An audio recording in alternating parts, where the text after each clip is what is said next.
Hello friends, इस video में basically हम क्या देखेंगे। हम कुछ प्रैक्टिस एग्जांपल देखेंगे टाइम कॉम्प्लेक्सिटी फाइंड करने का। ये तो थोड़ा एडवांस वर्जन है एग्जांपल के लिए। अगर किसी को बेसिक थ्योरी जानना है कि किस तरीके से 1 बाय 1 क्वेश्चन को सॉल्व करते हैं, या फिर एसिम्प्टोटिक नोटेशन क्या होता है, या फिर जो है कैसे लूप को जो है एनालाइज करते हैं, उसके लिए आप कमेंट करिए तो एक नया वीडियो बनाया जाएगा। अभी तो बेसिकली इसमें सिर्फ प्रैक्टिस क्वेश्चन सॉल्व होंगे ताकि आपको नए नए क्वेश्चन मिल सकें।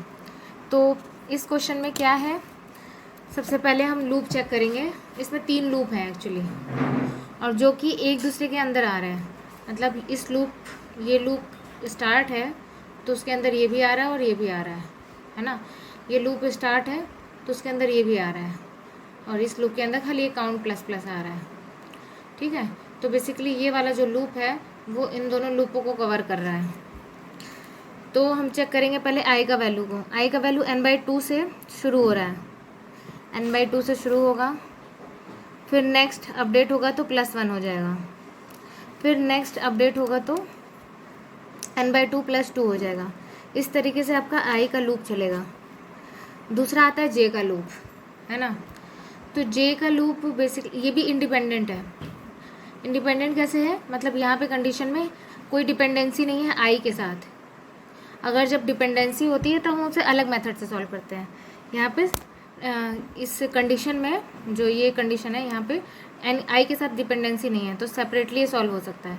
इसका मतलब आई जे कैसे चल रहा है, जे चल रहा है 1 से, और नेक्स्ट जब आई n/2 है तो जे 1 हो रहा है, फिर 2 हो रहा है टिल n/2 तक।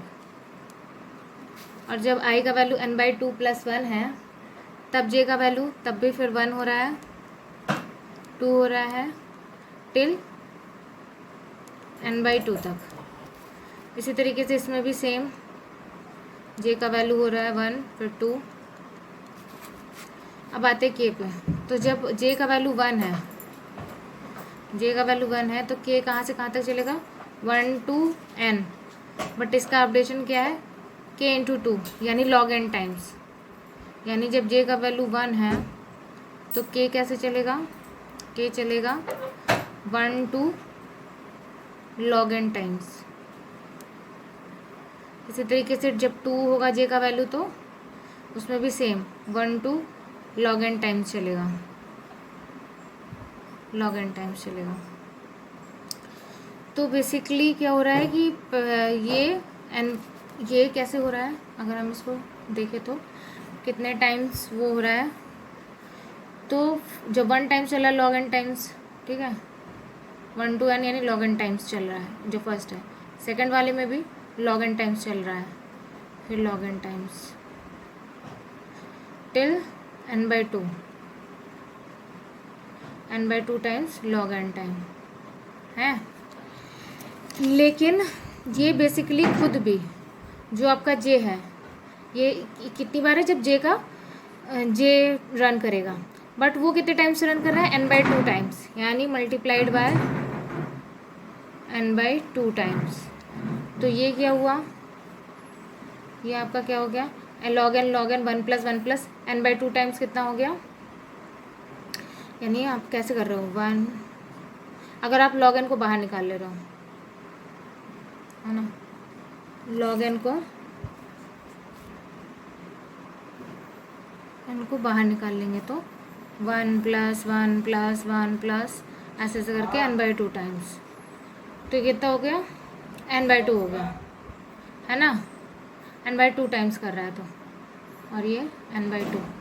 तो ये क्या बना बेसिकली, ये बना आपका n/2 × n/2 × log n। तो ये क्या आंसर दिया, ये आपका आंसर दिया order of n² log n। ठीक है, नेक्स्ट क्वेश्चन देखते हैं।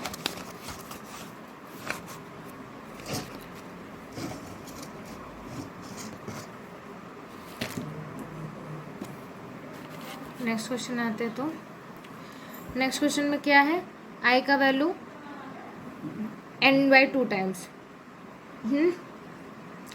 सिमिलरली यहाँ पे भी देखेंगे जे का वैल्यू 1 to n टाइम्स। हम डायरेक्टली लिख सकते हैं क्योंकि इसमें डिपेंडेंसी नहीं है आई से। जब आई से डिपेंडेंसी होती है तब प्रॉब्लम आती है। हम डायरेक्टली यहाँ पे चेक कर सकते हैं, इसको बोल सकते हैं कि ये n/2 से n टाइम चल रहा है, इसका मतलब ये n/2 टाइम्स चल रहा है, क्योंकि यहाँ पे ये इंडिपेंडेंट है। किस वे में? कंडीशन में आई का टर्म नहीं है, यहाँ पे भी कंडीशन में जे और आई का टर्म नहीं है, यहाँ पे भी के या फिर आई का टर्म नहीं है। तो हम डायरेक्टली लिख सकते हैं कि n/2 से n टाइम चलेगा। और जे वाला कैसे चलेगा? जे वाला 1 to n चल रहा है, 2 का मल्टीप्लिकेशन हो रहा है, इसका मतलब log n टाइम्स चल रहा है। इसको डायरेक्टली लिख दीजिए आप, log n टाइम तक चल रहा है। फिर ये कैसे? 1 to n टाइम चल रहा है, इसमें भी k इंटू 2 हो रहा है, इसका मतलब ये भी log n टाइम चल रहा है। हम डायरेक्टली तीनों का मल्टीप्लिकेशन करके इसकी कॉम्प्लेक्सिटी बता सकते हैं, n/2 into log n into log n।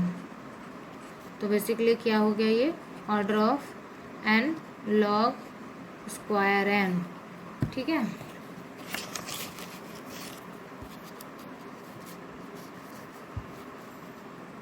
Last question आज का। तो इसमें क्या है? इसमें है आपका इसमें भी डिपेंडेंसी नहीं है। नेक्स्ट जो हम वीडियो लेके आएंगे उसमें हम थोड़ा सा कंडीशन में डिपेंडेंसी दिखाएंगे कि बेसिकली कंडीशन पे डिपेंडेंसी करने पे क्या प्रॉब्लम्स आती है जो आपको फेस करनी होंगी। ठीक है, तो इसको देखते हैं, इसका क्या आएगा। यहाँ पे लूप चल रहा है आपका 1 to n टाइम्स। ठीक है, फॉर का लूप चल रहा है 1 to n टाइम्स, और जे का भी लूप चल रहा है 1 to n टाइम्स। ठीक है, लेकिन यहाँ पे एक स्पेशल केस है, अगर आप ध्यान से देखें तो इसमें ब्रेक का यूज़ किया गया है। तो ये ब्रेक स्टेटमेंट क्या करता है? ये ब्रेक स्टेटमेंट क्या करता है? जो कर्सर या कंसोल होता है उसको उठा के बाहर ले आता है। मतलब देखते हैं, हम रन करा के देखते हैं पहले। तो यहाँ पे भी कंडीशन का कोई दिक्कत नहीं है, यहाँ पे भी कोई डिपेंडेंसी नहीं है, हम यहाँ पे लिख सकते हैं डायरेक्टली ये n टाइम्स चलेगा। ठीक है, बट जब i का वैल्यू 1 है, i का वैल्यू 1 है और j का वैल्यू 1 आया, क्योंकि जब i का वैल्यू 1 होगा तो वो इनर लूप की तरफ आएगा, फिर j रन करेगा। तो j का वैल्यू 1 है, 1 पे क्या होगा? स्टार प्रिंट करेगा वो स्टार प्रिंट करेगा। फिर उसको क्या मिल जाता है? ब्रेक स्टेटमेंट क्या करेगा? उसे लूप से बाहर कर देगा, यानी वो अपडेट नहीं कर पाएगा, j+1 नहीं कर पाएगा, यानी वो एक ही बार रन हुआ और वो लूप के बाहर आ गया। फिर जब i का वैल्यू 2 होगा तो फिर अंदर आएगा, फिर j का वैल्यू 1 होगा लेकिन वो फिर बाहर आ जाएगा, यानी i के हर वैल्यू के लिए सिर्फ j 1 टाइम्स ही प्रिंट हो रहा है। इसका मतलब कि आप एक 1 + 1 + 1 + कितने टाइम्स? n टाइम्स कह सकते हैं कि नहीं? जब i का वैल्यू 1 है तब भी j 1 टाइम्स प्रिंट हो रहा है, जब i का वैल्यू 2 है तब भी j 1 टाइम्स प्रिंट हो रहा है, जब i का वैल्यू 3 है तब भी j 1 टाइम ही प्रिंट हो रहा है, क्योंकि ब्रेक स्टेटमेंट मिल जा रहा है। तो 1 + 1 + 1 टिल n टाइम्स। तो कैसे होता है? अगर हम बोलें कि हम एक एक रुपये के 5 सिक्के लिए हैं तो वो 5 रुपये बन जाता है। उसी तरीके से जब हम 1 को n टाइम्स ऐड करेंगे तो वो ऑर्डर ऑफ n कॉम्प्लेक्सिटी देगा। ये थोड़ा नया क्वेश्चन है।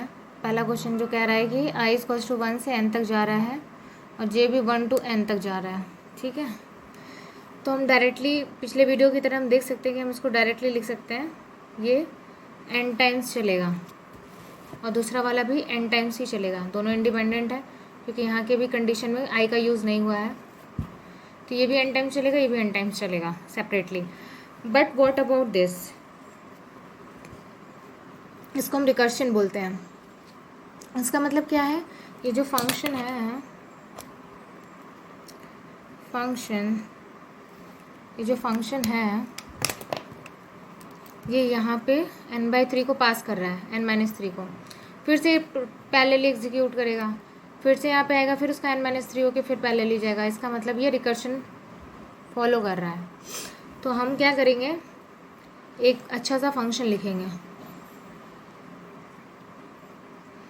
ये हमें पता चल गया कि हर बार कितना काम हो रहा है n² का, यानी ये एक बार जा रहा है और n² का काम करके आ रहा है, यही मतलब ना हुआ।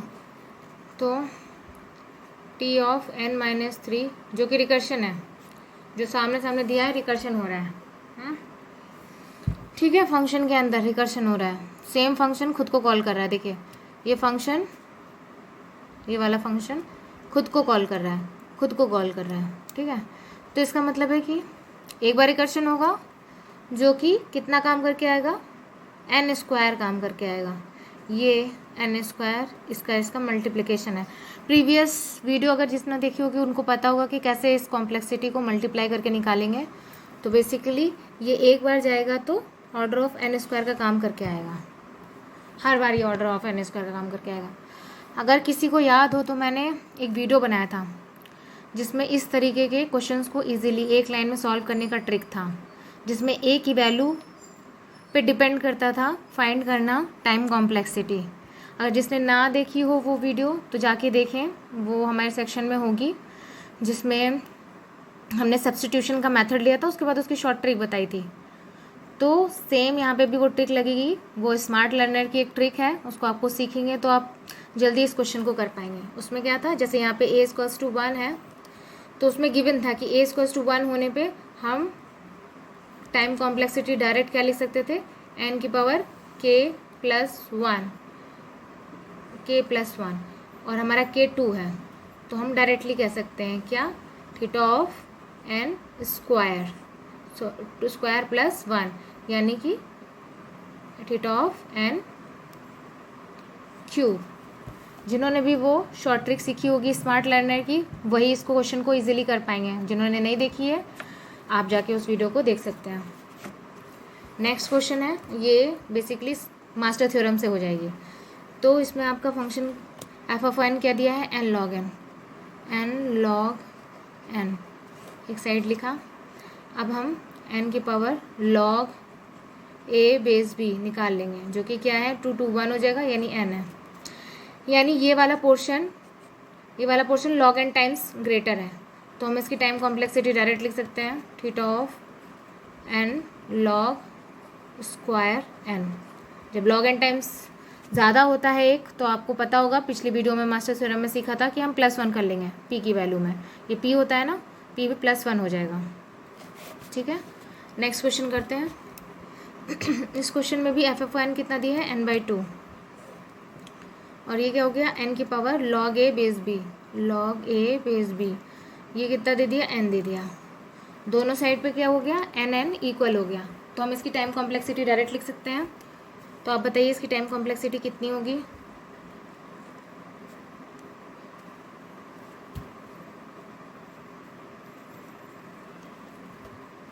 यहाँ पे भी n है और यहाँ पे भी n है, तो आपको क्या लगता है इसका टाइम कॉम्प्लेक्सिटी कितना होगा।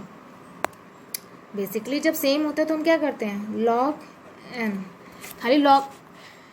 देखिए दो सिचुएशन होती है, एक तब होती है जब दोनों साइड इक्वल हो। पॉलिनोमियल टाइम इक्वल हम सबसे पहले देखते हैं, जब भी हम एफ ऑफ एन निकालेंगे और n की पावर लॉग ए बेस बी निकालेंगे। ठीक है, हमने निकाला n की पावर लॉग ए बेस बी, निकाल लिया, n आया। यहाँ पे भी था क्या, पॉलिनोमियल टाइम दोनों ही सेम था, प्रॉब्लम क्या थी, लॉगरिथमिक टाइम। ये लॉगरिथमिक टाइम ज़्यादा था, तो हम क्या करेंगे, बस अगर ज़्यादा है तो इसको थोड़ा और ज़्यादा बनाएंगे, +1 कर देंगे।